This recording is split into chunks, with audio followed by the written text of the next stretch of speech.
আজকেও এক ফ্রেন্ডকে চিকেন রান্না করে খাওয়াবো বলে বলেছিলাম, তো বেশ কয়েকদিন ধরে। যাই হোক, আজকে সকালবেলা ঘুম থেকে উঠলাম আর উঠেই বেশ দুদিনের মধ্যে একদিনের ছুটি অলরেডি খাওয়া হয়ে গেছে। তারপর নিচে এসে দেখি কী জল টল পড়ে যাচ্ছে, কী সব হয়ে গেছে হোস্টেলে। যাই হোক, দেখো কারোকে কিছু করে খাওয়াবো বললে সেটা মানে এতটাই ইন্টারেস্টিং হয়, মানে এতটা মন দিয়ে রান্না বান্না করি যে সেটা অনেকটাই সুন্দর হয়।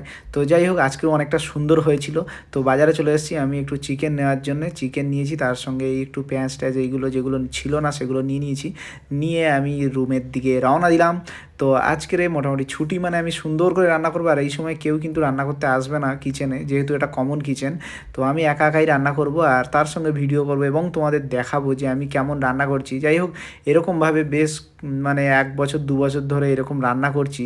তো রান্নাটা একটা হ্যাবিটস হয়ে গেছে, বেশ ভালোই লাগে আমার রান্নাটা করতে। যাই হোক, তবে ভালো মন্দ রান্না করলে তবে ভালো লাগে। আর ওই ফ্রেন্ডটা আমাকে দিয়ে গেছে এইগুলো, আর আমি একটু চিকেন তাকে দিয়ে দিলাম।